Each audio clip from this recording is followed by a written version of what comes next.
Neste vídeo, iremos falar sobre o exame físico do abdômen. Nosso grupo é composto por mim, Desirri, Gabriela, Isabela, Érica, Arley e Fabiana. Preparando o material.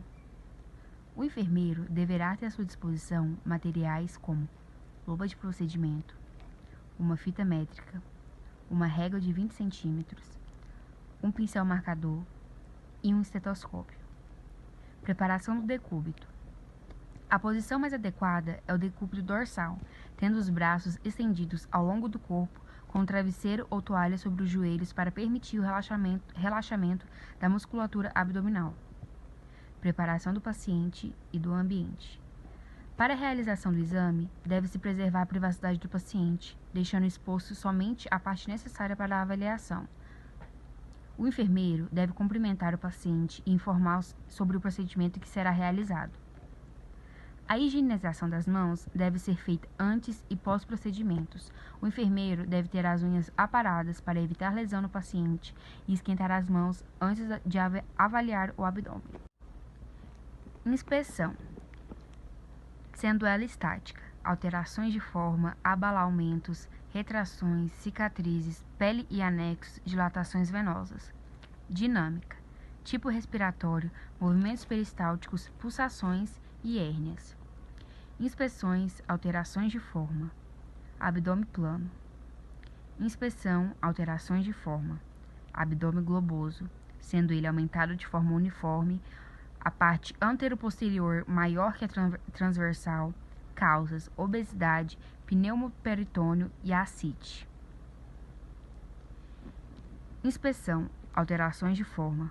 Abdômen pendular ou em avental, porção inferior da parte abdominal protusa, exemplo, obesidade de longa duração. Inspeção, alterações de forma, abdômen em batráquio, transversal maior que anteroposterior, ascite de longa duração.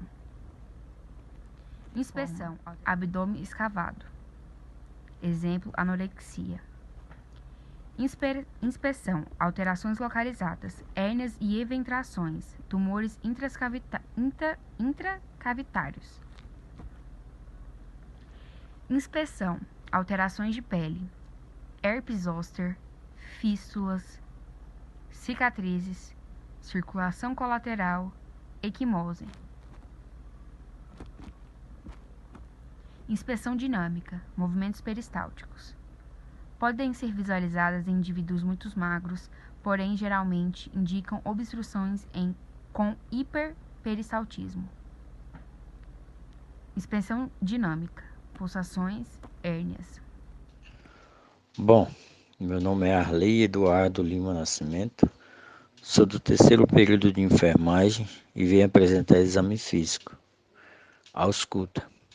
Para a realização da ausculta, é necessário o material estetoscópio e se apresentar para o paciente a realização de ausculta. Antes de realizar a técnica, precisa-se de higienização das mãos. Voltar para o paciente e explicar o procedimento. Já começa a realização da técnica, vai expor o paciente. Começar para realizar a ausculta, primeiro deve esquentar o estetoscópio e separar em 4 quadrantes do abdômen. E começar no quadrante inferior direito. Põe o esteto e ausculta por 5 minutos. Daí sobe o quadrante superior direito, depois quadrante superior esquerdo e por último ausculta os quadrantes inferior esquerdo. E se espera ouvir os ruídos hidroaéreos e se estão presentes ou ausentes, frequências aumentada ou diminuída. Percussão direta e indireta. A percussão direta é realizada utilizando-se uma das mãos ou dos dedos para estimular diretamente a parede abdominal através de tapas. E na percussão indireta, coloque a mão não dominante estendida sobre o abdômen, com o dedo médio da mão dominante flexionado, use-o como se fosse um martelo. Percuta um dos dedos da outra mão. Inicie levemente a percussão no quadrante inferior direito, prosseguindo pelos demais quadrantes no sentido horário até percorrer toda a área abdominal. Sons breves com timbre alto de maciez ou submaciez são percebidos sobre órgãos sólidos como fígado, baço ou sobre vísceras preenchidas por líquido ou fezes. Ao percutir um paciente com o abdômen distendido que apresenta hipertimpanismo difuso, tenham em mente a possibilidade de uma obstrução intestinal. A palpação abdominal é realizada através da palpação superficial e da profunda, que auxiliam na determinação do tamanho, forma, posição e sensibilidade da maioria dos órgãos abdominais. Os sons são descritos como timpânicos ou maciços. As eventuais mudanças nesses sons determinam o tamanho e a posição dos órgãos e do conteúdo intraabdominal. Predominam os sons timpânicos definidos como claros e de timbre baixo. O grau de timpanismo depende da quantidade de ar e da intensidade de distinção desses órgãos e são semelhantes a batidas de tambor. A palpação permite identificar a de massas e acúmulos de fluidos. Deve ser palpado no sentido horário, deixando aquelas áreas mencionadas como dolorosas para o final. Na avaliação de dor abdominal sugestiva de irritação peritoneal, pesquise o sinal de descompressão brusca dolorosa quando alguma sensibilidade dolorosa já tenha sido identificada pela palpação.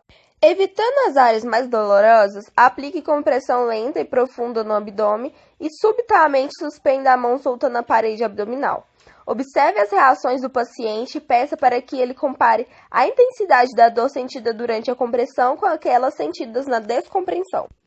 A dor intensa e aguda descrita como lancinate ou facada, devido ao rebote de estruturas internas contra o peritônio inflamado, caracteriza o sinal de descompressão dolorosa. São considerados normais os achados de um abdômen liso, de consistência macia, não tenso, não dolorosos e sem órgãos aumentados ou massas.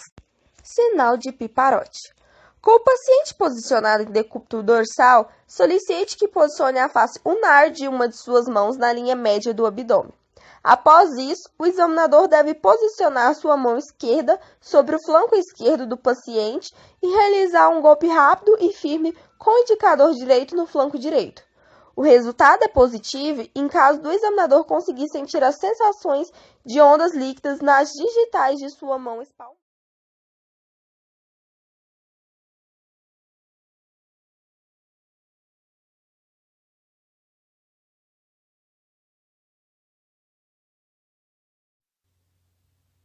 A palpação abdominal é realizada por meio de palpações superficial e profunda. Auxiliam na determinação do tamanho, forma, posição e sensibilidade da maioria dos órgãos abdominais.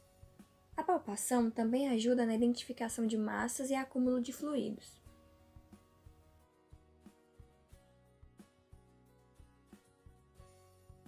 A palpação é iniciada mantendo os dedos de uma das mãos estendidos fechados entre si e com a palma da mão e o antebraço em plano horizontal. Pressiona-se de forma delicada a superfície com movimentos suaves também no sentido horário. Também se inclui na palpação abdominal a palpação da bexiga, que deve ser feita de maneira suave, observando as reações do paciente quanto à dor e desconforto. Sinais propedêuticos na palpação. Sinal de Blumberg. Com o paciente em decúbito dorsal, é realizada uma compressão no ponto de McBurney, seguida de uma descompressão súbita que será referida pelo paciente como uma dor ou piora da dor quando o sinal estiver presente. Esse sinal de descompressão dolorosa, às vezes, está relacionado a um quadro de infecção de algum órgão abdominal, levando a apendicite, colecistite e diverticulite. Sinal de Hovsing. Na medicina, o sinal de Hovsing é um sinal médico de apendicite. Se a palpação do quadrante inferior esquerdo do abdômen do paciente resultar em dor no quadrante inferior direito, diz que o paciente é positivo para o sinal de Hovsing. Essa palpação é realizada procurando ordenhar o intestino grosso a partir do sigmoide, retrogradamente em direção ao cólon descendente, transverso e finalmente o ascendente, onde o acúmulo de gases e fezes gera dor, pois é aí que se encontra o apêndice. Sinal de Murphy. O sinal de Murphy é uma evidência semiológica de patologia abdominal geralmente cirúrgica, obtida através de manobras específicas. Embora quase sempre esteja relacionado a patologias da vesícula biliar, algumas outras doenças com incidência no abdômen podem se manifestar por esse sinal. O sinal de Murphy é muito fácil de avaliar.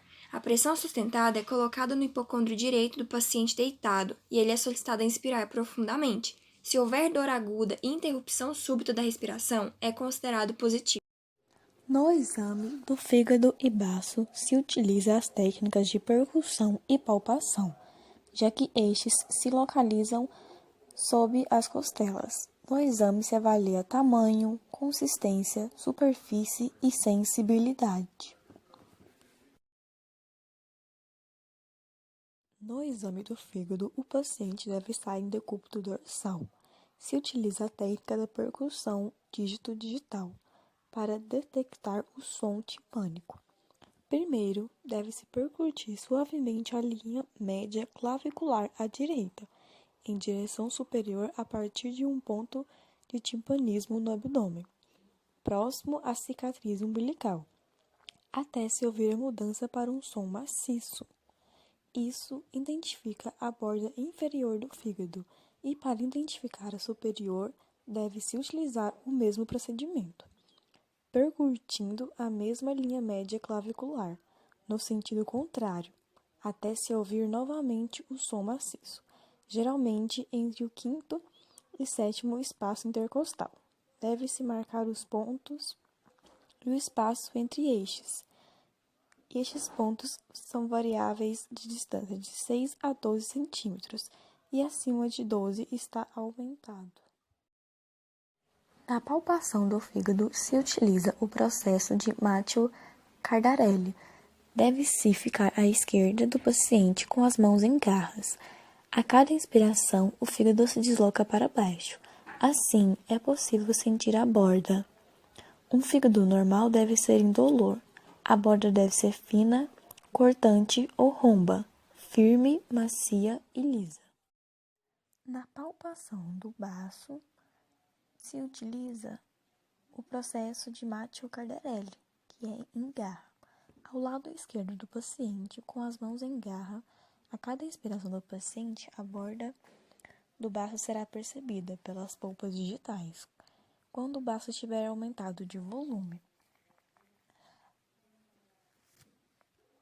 Outra forma é a manobra bimanual, onde a mão esquerda fica localizada sob a área da projeção do baço, pressionando para cima, e a mão direita é quem palpa o abdômen, em direção ao rebordo costal esquerdo na tentativa de palpar o baço.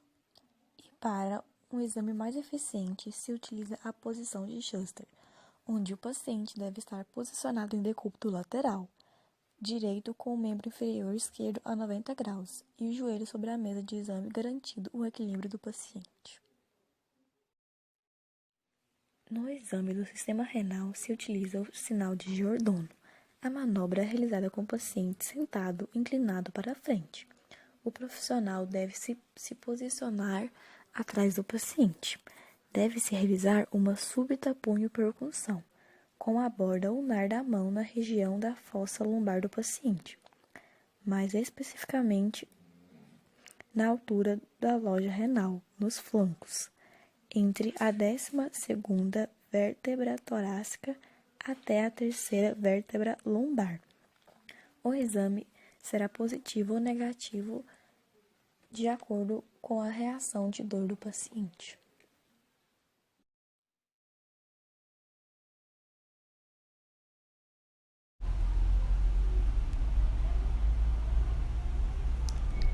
Na mulher, o exame pode ser feito em posição de litotomia.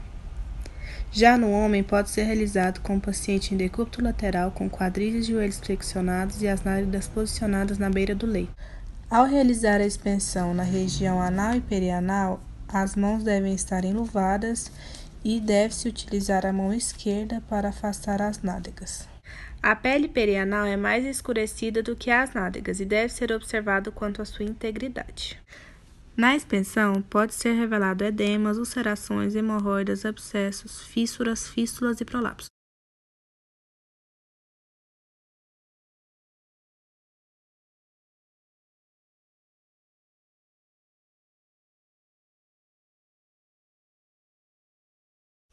Na expensão dinâmica, o paciente é orientado a fazer força para baixo e o enfermeiro poderá inspecionar o ânus detectando qualquer lesão e colapso.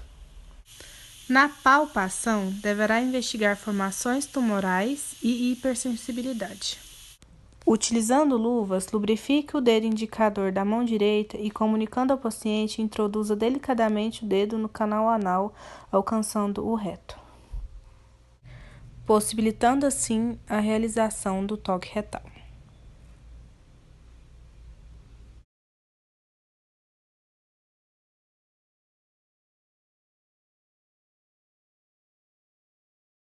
É importante informar ao paciente que durante o exame ele pode ter desejo de evacuar e provavelmente não acontecerá. A parede posterior do reto deverá ser palpada e o dedo do examinador deve girar palpando sequencialmente paredes da lateral direita, esquerda e anterior, pesquisando a presença de áreas endurecidas, nódulos e empaquetação fecal.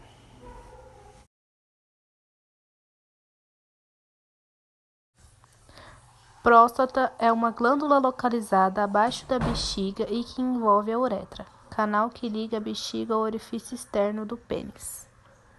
No homem, através da palpação da parede anterior, é possível tocar a próstata, avaliando o tamanho, consistência, presença de nódulos e sensibilidade dolorosa.